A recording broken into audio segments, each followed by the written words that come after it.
Good evening, guys. How y'all doing? Welcome once again to Part 24, The Sauce. I am your man, Mr. C, and I am here with a very, very special guest, a friend of mine and my sister from another mother, Miss Farrah Exchange. How are you doing this evening? I am wonderful, sir. That is good. That is good. Ladies and gentlemen, I'm sorry to bring you guys so late, but Miss Exchange had a pre obligation before this interview, but we stayed up. We waited for her. She came through like she promised that she would. We'll definitely appreciate that. And tonight, this young lady is pretty much going to tell us her story, a little bit about her survival through marriage, being a single mother, raising two kids. It's gonna be exciting. So you guys are Raising how many kids? how many kids you have? 5. Oh my God, I got 2 grown people. Huh? Aaron is 17 and will be graduating in December, and my next child is turning 16 in December. See, I have not been around the kids in probably like 4 years. So Longer than that. it's been longer than that. Yeah. How long you been in Savannah?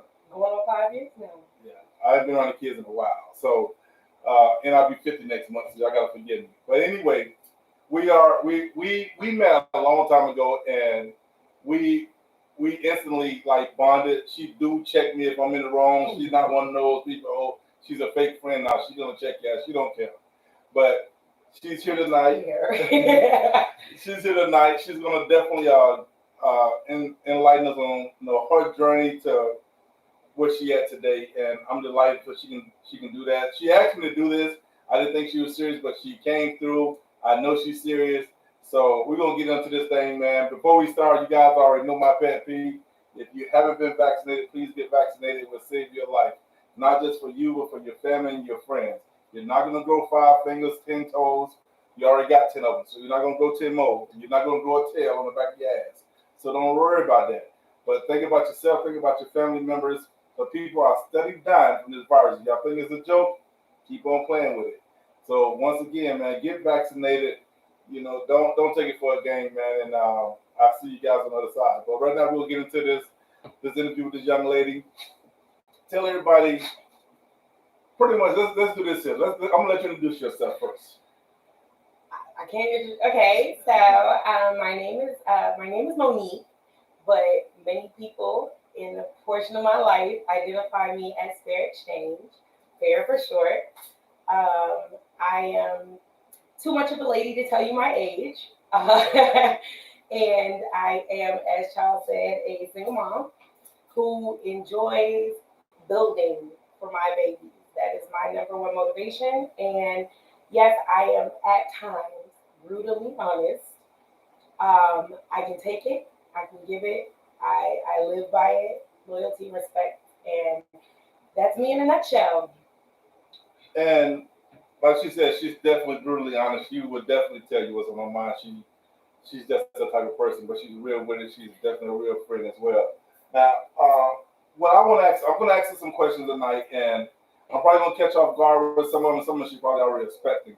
But you are now, if I remember correctly, you're originally from New York. Yes, born and raised. Okay. I spent most of my holidays and summers in the South, though, so I was not like a shock to move to the South. But born and raised in the Bronx, went to school in Manhattan, and ran the 5 boroughs. Okay, that's what's up. Now, your dad is Jamaican, correct? Yes. All right, because I actually met your dad. He's a really, really cool guy. Can cook very well. Yes. And he loves his garden. So, but I've met your dad. I met your brother. One of your brothers. Yes. Um, I think you met 2 of them actually. My big brother might have stopped by, but you met one of them. I definitely met one of them. So yeah, I know that you have quite a few brothers. But getting back to you. So when did you move down south? 4 times. At 21. You're 21 when you moved here. Yes, about 14 years ago. Okay, so you moved here, and when you moved here, you already had the 5 kids? Or? No. So I was pregnant with my second child. Mm-hmm. My first child was turning 2 when I moved. Okay. Yeah. So I right. can see the rest here. Now you've been married one time? So I guess I should just drop that bomb. The man that I identified as my husband for many years was not my husband. Oh, y'all hear this? See, I didn't even know this. Nobody knows that. Well, you got an exclusive. Wow, so that wasn't your husband? No. Oh, I'm shocked to hear that because I really thought that he was your husband. We lived as a couple. We were engaged. We planned a huge wedding, and for circumstances that he and I are aware of, it did not happen. And I guess at the time I was ashamed to tell people. Okay. So for years we told people we were married. I got you. Now I met this brother. No, we thought pretty cool. We was pretty cool. I haven't seen him in years, but from what I've seen, it seems like I'm from the outside looking in. It seemed like he was a good provider at that time. He did what a husband is supposed to do. Okay. And it was a believable ruse. Okay, all right. That's what's up. That's what's up. Now, your oldest kids are from their father is in New York. He's dead now, but yeah. Oh, I'm sorry. Yeah. Yeah. So he's in New York or from New York. We dated through high school, and yeah, we had kids. And now the other three, are any one of those from Jay? From no, he has no children. Okay. Yeah, none? No. I'm surprised. Wow. Okay. Now that's that part. But what I want to talk about is the obstacles that you have overcome in these last, I want to say, what has it been, 6 years since you guys split? Almost 5 years. Almost 5 years? Now, when y'all split, you took on this heavy load. You had the kids, you're a single mom. At that time, you were living in Brunswick. How was that transition, taking on all that load without that male figure and that other income? So it was less difficult than I thought it would be, but it was more difficult than I had planned for it to be. So I had been a single mother before I met him. None of my children are biologically his. So I was able to provide for my family just fine. I guess the fear was the plan that you set for yourself isn't the plan that you're following. So I couldn't hit those mile markers when I thought I would be hitting them. So my fear was that I wasn't going to be able to do it. Let me say that. Okay. But I've always been very driven and very determined. So I actually beat my own schedule. Okay. Congratulations. And I think that's a very valid point, because I think sisters, women, no matter what race you are, need to hear your story. Like, what was your goal almost 5 years ago, and to now? What was your goal? What did you set forth for yourself and your children? So I guess to try to answer that question, my number one thing above anything else is to be a parent. And so as a parent, my job, as I tell my children regularly, is to ensure that they are prepared to live in this world without me.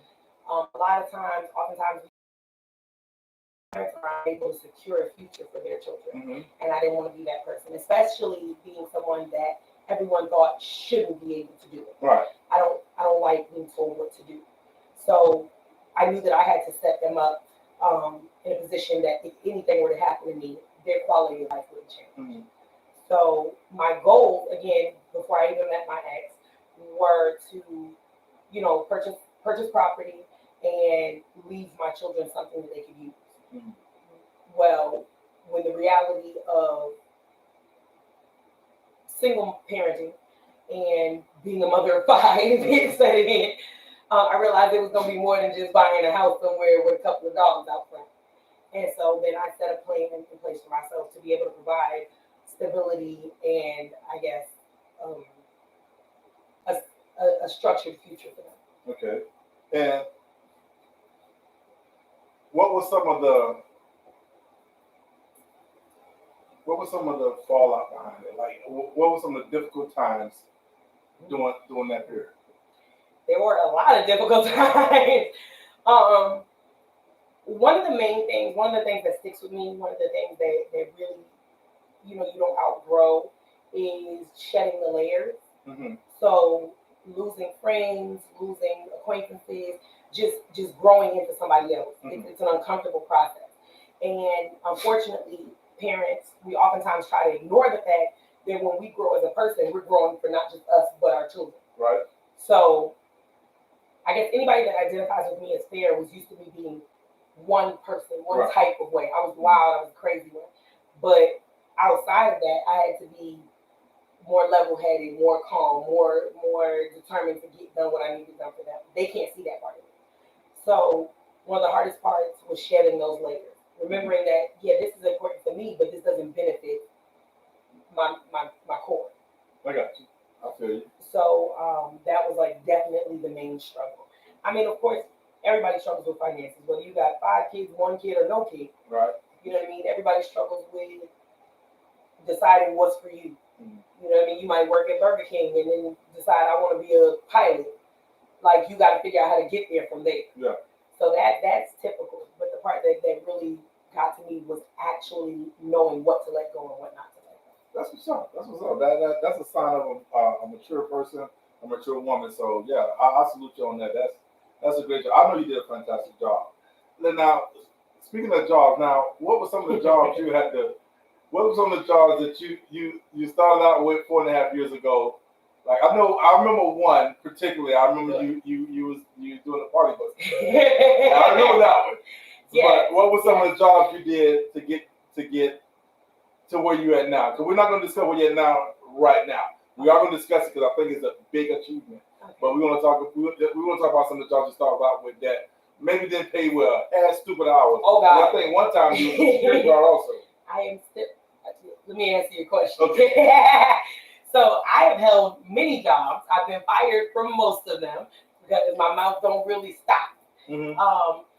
I have scrubbed toilets at the hospital. I've worked at a funeral home. I pushed the casket. I drove the family car. So when I started in security, it was just a job. It was to get me through what I was going through, pay bills and whatever. I really enjoyed it because it gave me the flexibility. Like security works when other people don't work. Right. You know what I mean? So I can get my kids to school. I can get to the grocery store. I can pay bills, and I can still work and make my money. So I started in security, and then when I moved to Savannah, I got a job sprung off of being fair exchange when I wanted to be a hostess. So I was talking to a woman in the grocery store, and I was like, yeah, I used to host parties, adult parties. And she said, well, give me your phone number, and I'm gonna get somebody to call you. My boss gonna call you. And I was like, okay, whatever. And so I gave her my phone number. I had a card. I gave her my card. And next thing I know, like within 15 minutes, some lady calls me and goes, hey, can you walk outside? And Shotty pulled up in a brand new white Mercedes coupe. And she was like, I need you to tell me if you like to party or something like that. Yeah. I said, yeah, I like to party if you paying me, Yeah. And she was like, well, I have a party bus and I hire hostesses. I want you to be fun. I want you to be energetic. Long story short, I started doing that. Mm-hmm. And I was working 3 days a week, Friday, Saturday, Sunday, from 5 a.m. to 2 a.m. Mm-hmm. And I would go to security. From what? 5 a.m. I go do security from 5 to probably like 3 or 4. Uh-huh. I go to either get a hotel room or stay at a friend's house, shower, change, get on the party bus by 6. And I would work from 6 until 2 or 3 depending. And then I get off, shower, get some coffee, and go back to work at security. Wow. Friday, Saturday, and Sunday. And when I would get off on Sundays, when I would get off on Mondays at 6 a.m., I'd be on the road like a run to. So I did that for about 4 months. Okay. And then I did that longer than 4 months. I did that almost a year. So I did that from March to January.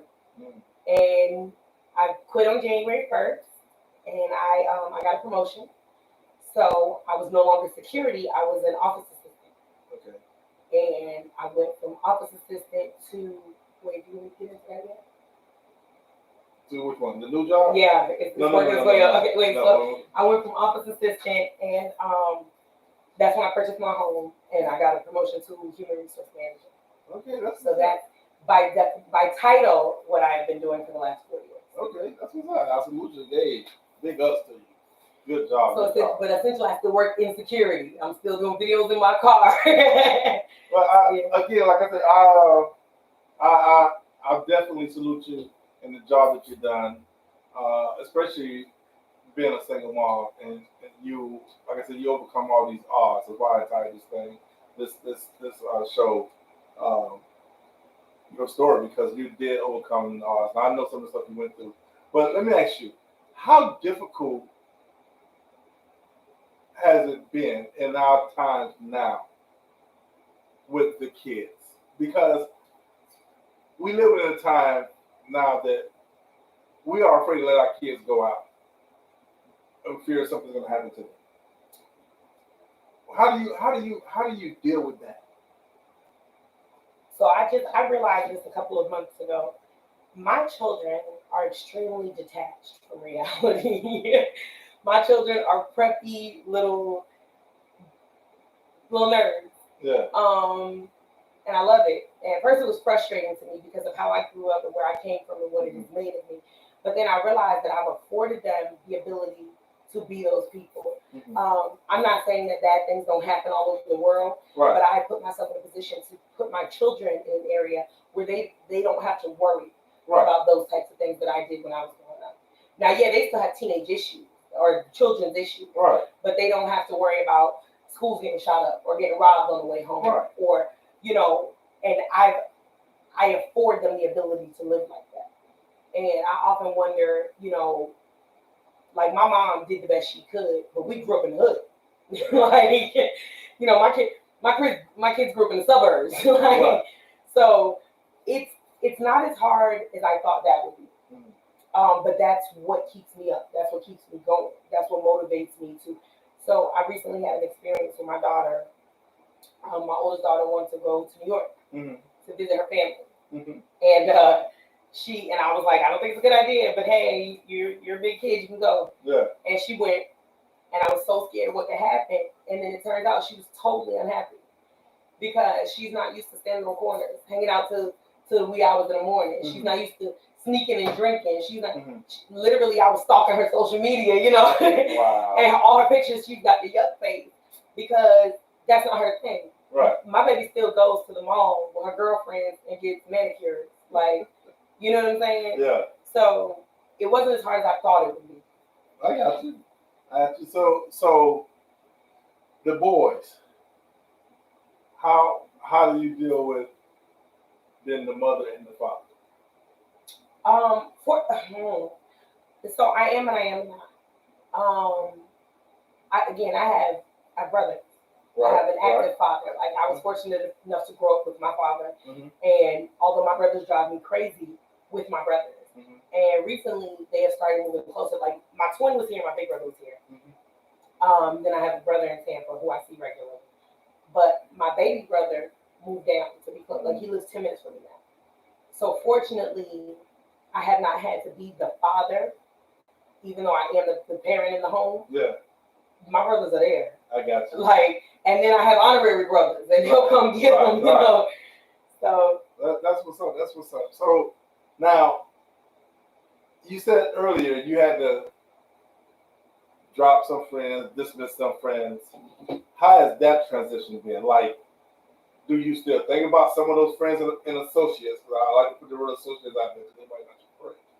But do you still think about some of them? Do you still reach out to them? Do you speak to them? Do they speak to you? Do they reach out to you? So one thing about me that everybody knows is when I don't fuck with you, I don't fuck with you. True indeed. So no, they won't reach out to me and I don't reach out to them. But it's not always beef. It's not always a problem. It's just I don't fuck with you. We've outgrown each other, whatever the case may be. I just don't fuck with you. Yes, it is difficult. There are times when I think about stuff, and anybody, you build experiences. You know what I mean? When I put on eyeliner, I'm like, oh, my girlfriend such and such taught me how to do this technique. Or so I have hit a point though in maturity where I realized that not everything has to be perfect. True. So I have reached out to people that may not necessarily be, like I said, there's no beef between us. Right. But it may not necessarily be something I want to do every day with you, but I want to let you know you still hold value in my life. Okay. And so I have done that. I've learned that because it used to be, okay, we can talk in this long, we don't need to talk. But nobody's an island. Nobody lives in this world alone. No, you're right. You're right. I was wondering how that experience has been, not talking to those people anymore. But I know you. I know for a fact that if you don't fuck with someone, you just, no matter what nobody say, you headstrong. You're done. That's it. Ain't no discussing it. And if you keep discussing, I ain't gonna fuck with you. So I know how you are. So yes. We definitely ain't gonna we gonna leave that one there. But how's your dad doing? My father is great. My daddy will be 75 this year. Wow. And he is rocking and rolling, still out there gardening, still right. chopping his own wood and grinding his own pepper. Yeah. I was down there yesterday, and he's great.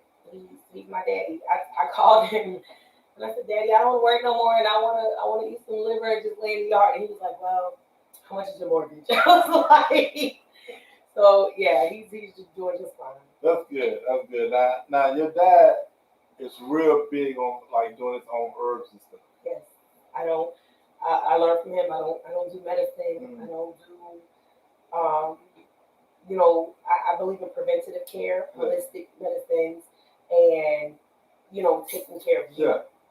So yeah, he is. Like when I met her dad, because she invited me, I think it's for his birthday. The first time was Father's Day. Father's Day. It was Ramadan and you couldn't eat. Right. Yeah. And he is such a cool dude. Like he embraces you like you're family. Always. He don't treat you any different. A brother. I think your brother had something going on at the time. Did he have something going on with the white man? It's always white. So I don't think you like this one or something. I don't like none of them. But all right. I respect them for who they are in his life. But it's always fun. I don't pay him no mind. But he was a cool dude. Your family roots are very, very deep and very diverse. And, yeah. Well, I think like your dad, and I think your brother, he's somewhat of a, how can I say, he's like he speak, but he won't speak. Yeah. So my brother's very, very selective with his energy. My brother is me without the humor. Oh, okay. So he's we joke about it all the time. Like there's a thin line between genius and insanity. Yeah. And he crossed that line. So because he's me without the fun. Right. And so we talk. Well, we don't talk a lot. When we talk a lot, and then we'll go periods of time without it. My brother is very, very driven. I talked to him the other day, and he asked me, he goes, "Who's the smartest person you know?" And I said, "You." And he said, "Yeah, I think that too." He said, "When I ask myself that question, I'm the only answer." I was like, okay, like whatever. That's your brother. But it's who he is. Yeah. So I've learned to just be like cool and leave him alone for a couple of months so I can stomach him again. Now tell the people, how was it buying your first home? How was that? We know it can be stressful, but how was it to like you're a single mom and you're making this major purchase? Like that is one of the major purchases you can make in life. If people don't understand, once you make that purchase, there should be no looking back. Listen, there is no looking back. Exactly. So it was stressful. There was nothing enjoyable about it. When you close, you're happy, but there's nothing enjoyable about it because even when like in real estate, they tell you, tell people get excited about looking at houses. Get excited, but especially like how it is right now. Everybody knows it's hard to find houses. Right. So you look at the dream house and you like, this happened to me the other night. I went to look at a property and I was like, I love this house. I want this house. I looked it up and I was like, this is my dream home in my neighborhood, perfect size, great landscaping. I woke up the next morning to put in an offer on the house. I looked at the house at 9 o'clock p.m. Yeah. I woke up at 8 a.m. to Yeah. put an offer on the house. And the house was under contract. And I was like, shit. So it's even when they tell you, oh, it's exciting to look at houses, it's not. Because you look at your dream house 10 times and you don't get it. So it was stressful. It was very stressful, but it's rewarding. I definitely salute you for getting it home. I know when you told me you was getting it. You sounded excited when you first said you was getting it. Well, that was before the new stuff. So now, I don't know if this question should be asked. You might not want me to ask it, but are you still in the air? Put it in there. Okay. Yeah. I can't answer that because I'm still employed. Okay, you can do that. I can't answer that. Fair enough. Yeah, but I just want to say, weed is not a drug. It's an herb that comes from the earth. In the state that I live in, it's not legal. That's what I will say. And Paul 24 is not putting out that you should smoke weed. Don't do it. Unless you live somewhere where it's legal. So, okay, so let's talk about the new job. How did it come about? You, so I think, this is... see, you asked me about the new job. First of all, I don't have a new job. That's not a job. I'm a businessman. So what you learn is, I don't work for anybody new. Oh, shit. I sell. If I don't. But go ahead and ask your question. Okay, so let me rephrase the question. How does it feel to be a business owner in real estate? Okay, so let's clear that up. I am a member of a prestigious board across the U.S. I am a realtor. Okay. I'm not working real estate. I'm a realtor. Okay. It's a registered trademark. I belong. Y'all, I am obligated to say that. Y'all getting it from her. But that is not my only endeavor. So let's be clear. I still maintain my position as a human resource manager for the company that I'm employed with. I give them 40 hours a week, Monday through Friday, 9 to 5. I own a small business outside of that, and now I'm a licensed realtor. As a realtor, it is very exciting. Mm-hmm. It is extremely exciting. The first time you sign for being nice to somebody and smiling, and you make $6,000 off of it. I know. You be like, damn, smiling pays off. Because that's essentially, that's my job. Yeah. I got to make you comfortable. Right, of course. So that is very rewarding. Not only financially, though, because my goal is to educate and assist in the communities that I feel are underserved in knowledge when it comes to acquiring and utilizing real estate. Okay. A lot of people that I knew when I bought my home, when I started thinking about buying a home, had never owned a home. Right. They didn't know. And most people that I talk to now, and it's so very frustrating, I'll meet somebody and I'm like, why aren't you buying a house? And they're like, oh, I'm going to get to it, or I'm going to check into it, I'm going to do it. Just do it. Because you never know where you are. When I went for my first pre-approval, I didn't know what the hell I was doing. Mm-hmm. But I found out where I was. And not only did I find out where I was for free, I found out what I needed to do to get where I needed to be. Right. So if you guessing and you ain't never done it, and your mama ain't never done it, and her mama ain't never done it, you shooting in the dark. So I feel like I can help people. So not just financially, morally, I feel good about what I do. That's what's up. That's what's up.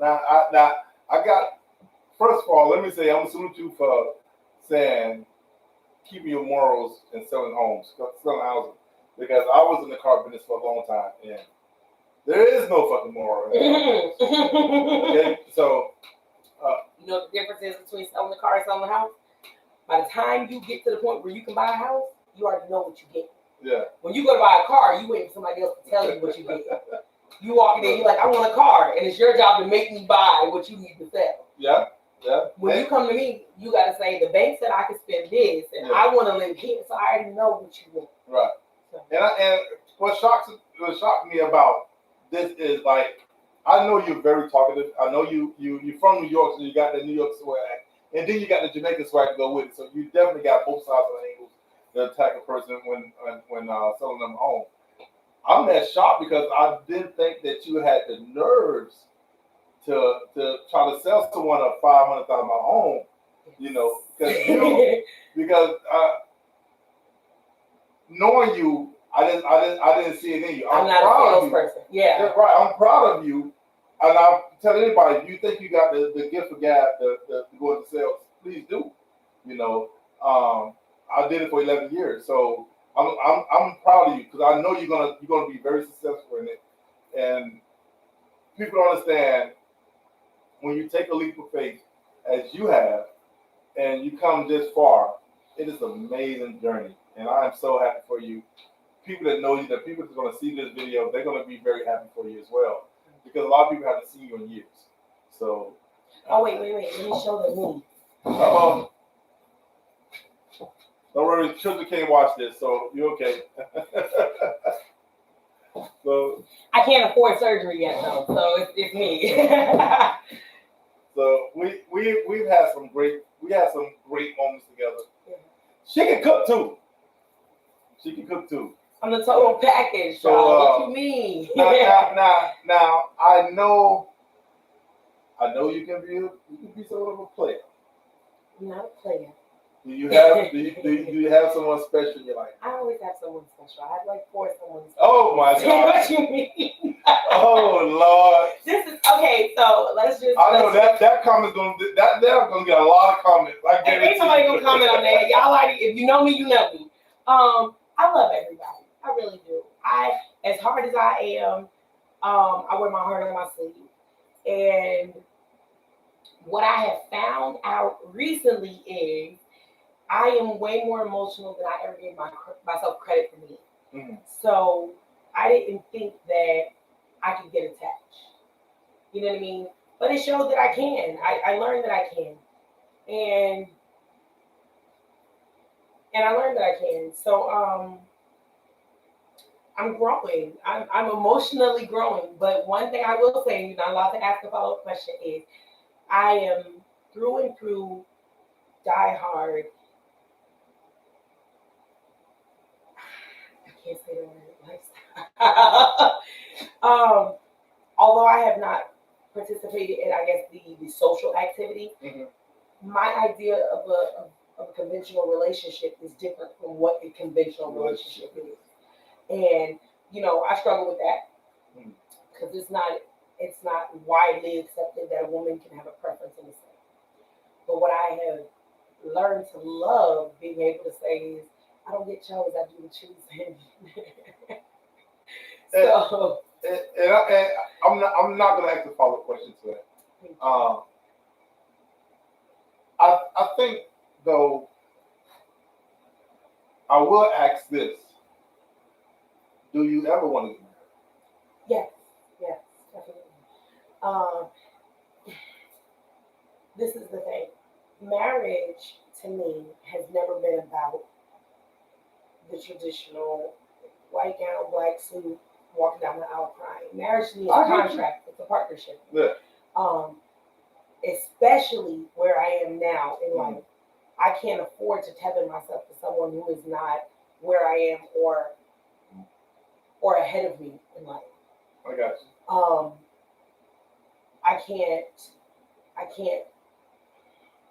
I can't compromise on certain things because it feels good. And I am confident in being able to say that now. Like, it took me, and I struggled with that a lot this past year. It took me a while to be able to say, I deserve it.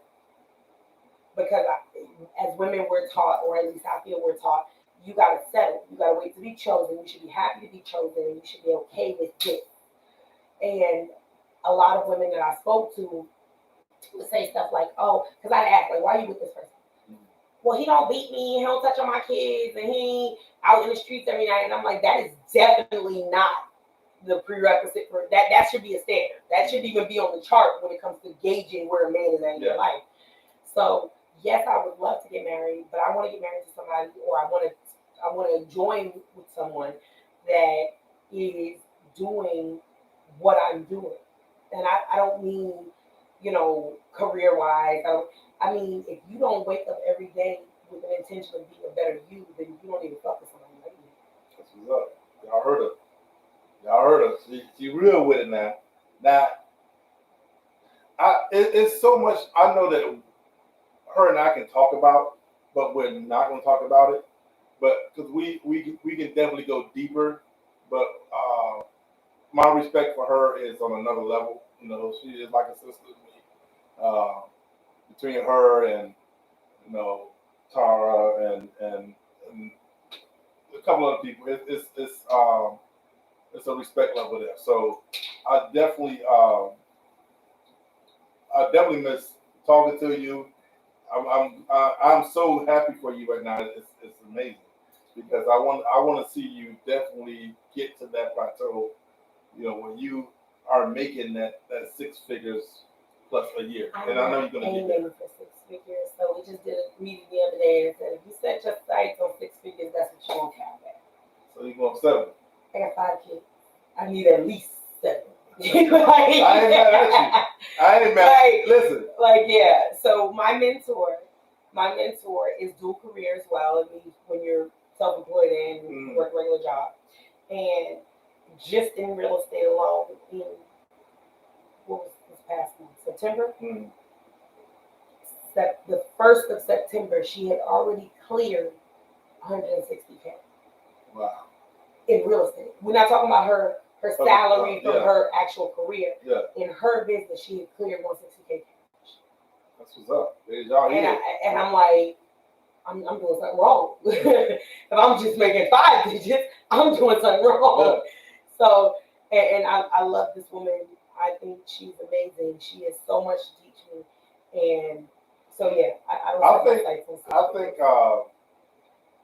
think women are better. And I know a lot of guys, I'm going to get a lot of slack behind this. I think women are better sellers than men. And I'm going to tell you why I say that. Their breasts? No, I didn't say that. No, I have a friend at Keeper Toyota, Jackie. And when I tell you this woman has dominated the sales department the last 2 years, it is amazing. I'm like, car business is not real. Car business money is not real estate money. But I can tell you that this woman has surpassed. Well, I know she's not going to about 250 this year. Yeah.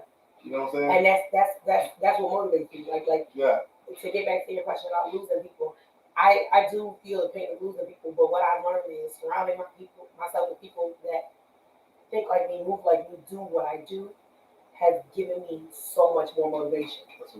So that's the type of person I make friends out of now. You know what I mean? Because I'm like, I need to get where you're at. Yeah. So yeah. And I respect that. And you're definitely gonna you're gonna do great things, and you're gonna continue to climb that mountain. Not louder than mountain, because you're gonna definitely get to the peak of it. But one last thing I would like to ask you: what would you say to the single mothers out there who feel like, let me finish, who feels like they can't achieve, they can't do this, they can't do that. It's hard, it's difficult. What would you say to them so they can, because they're looking at you and they're gonna. A lot of people come. I have hundreds of people come back and look at these videos, so they're gonna look at it, and I want you to give them your message from the heart to them. We're not talking about the married women. We're talking about the single women with children who don't feel that there is an out. My only thing is hustle, don't sleep. Like I can't lose, and not because I feel like I'm touched or because failure is not an option. There's no such thing as trying. So either you do it or you don't do it. If you do it and it doesn't work the way you wanted it to work, you do it again. You do it a different way. Failure is not an option. And for all the nights that every single mother has gone through it, I don't care if you're a good mother or a bad mother, every mother has gone through it. Whether you married or unmarried, you lay awake at night thinking about my child. Right. Are they breathing? Are they healthy? Are they safe? So that's your fuel. So there is no such thing as failure if you keep going. When you give up is when you fail. It don't matter if you're making 6 figures. It don't matter if you're making $6 an hour, as long as you're doing it and you're putting it towards what you need. That's what's up. That's a positive message that I wanted her to send to some of the single mothers out there that eventually will watch this. The bitch will watch this. E say, what's up? I don't know who he is. I'm trying to see. E, if you still on here, tell her who you are. You saying what's up? We don't know who you are, brother. But what I would like to do down the line, once you, because I know you're still getting your feet wet in this real estate thing, but once you get your feet wet and you got the knowledge and you want to share the knowledge with the people, or call,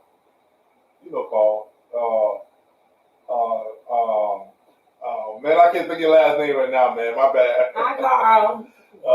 But once you get your feet deeper in this water of real estate, I want you to come back and share with the people some of the knowledge that they should know, especially our people. And or you can just follow my social media. Don't listen to Charles. You can follow my social media. There are tips and all kind of stuff on there. It's Monique Stephenson, Realtor on Facebook. What's Instagram running? I don't know. Findyourdream.kw.com. It is. And I will have to put the link in the bottom of this once we finish. I'll have to type in the link so you guys can go back and see it. Carl Brackett. Yeah. Hi, Carl. Carl, man, thank you for stopping in, man, hanging out with us a little bit, man. We really appreciate it. But I know you guys can follow her on her social media platforms. No problem. Please do so. You guys know I am about that. Definitely do that there. But I would truly like her to come back and spit some knowledge on some of the stuff that. Well, that won't be long. Don't worry about it. That won't be long. You know what I'm saying? I like the new setup. Oh. It's very comfortable, Carl, and it's pretty. I'm not finished yet, brother. I still got a backdrop that I haven't made that hasn't got finished yet. So we're definitely moving forward in building this platform. This platform is for everyone to come tell their story. This platform is for us to give you all the juicy sauce that need to be heard. Now, this is my girl. She had private obligations. She still came by. She came in the pod and gave us some great information. She gave us her story, which she didn't have to do, but she shared it with us. We salute her. We love her. We want to see her do great things. I just want to put out there, you guys, please be aware that Monday night on Fall 24, I am going to be discussing the Juvenile Justice System Reform Act here in Florida. So I want you guys please to join me on that. It's going to be a big discussion that we're going to have Monday night. But I'm definitely going to get her back here so she can spit some knowledge. Once she hit that 6 figures in the next couple of months, because it ain't going to be long before she hit it. But she's going to hit that, you know what I'm saying? And we're going to get her back here to spit some knowledge of what we should know and what we don't know about the house buying process. So, I would love to. And this is what we don't have enough of. Sisters and brothers coming back explaining this stuff that they're learning that the other half know, but we don't know. You know what I'm saying? So we got her. She's definitely going to come back and shoot some knowledge to us. You guys, please stay tuned and please follow her. Like I said, I'm going to have her put her links at the bottom of this telecast or this show, and you guys can go get it and follow her on social media. Now, listen, fellas, don't follow the lady to try to get some. I got a special page just for that. Just like No, seriously, I'll be shutting people down. But no, in all seriousness, I'm on my business. Yeah, she on her business. So definitely, let's support her. She in Florida, so we can't buy you because you only got a Georgia license right now. If I get enough sales in Florida, okay, so this is how it works.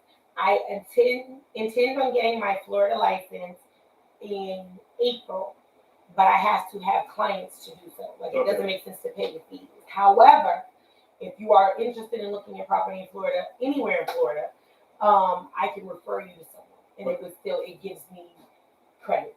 Gotcha. I work for one of the largest brokerages in the U.S. and internationally, and I can definitely find you a reliable realtor. So there you go. You have it. Like I said, we definitely going to put our links in the bottom of this page. We will put a link to the bottom of this page so you guys can follow her on social media, on all platforms that support her, that show her some love. And guys, listen, we need you guys to like and share this podcast with other people to get this message. Women need to see, especially single mothers, to see what this young lady has done, how she's overcome the odds, how she's beat all the obstacles that was in her way. And I'm one to tell you, I watched some of it firsthand, so I know what she done. So I am grateful to have her to come here and spit this to us and give us her story. I hope you guys like, share, comment. Big ups to you, Carl. I see you dropped several comments already. We appreciate that. But we need everybody else to do the same thing so the message can get out and we can show her a lot of love. So this is Mr. C. I'm here with my girl, my sister from another mother, Miss Farrah Exchange. I've always known her real name, but I won't dare call Everybody calls me Farrah. I mean, she's been there now. I would call it every so often, but I don't call her real name. But you guys, she gave it to you tonight. So now that's only in business aspect of things now. So you ain't paying me, call me. Well, you gotta pay me to call me that too. But you guys, listen, have a great night. Guys, please stay blessed. Keep your head high, aim high. Got any last words? I love you all. That's her trademark. You guys have a blessed evening. See you on the other side.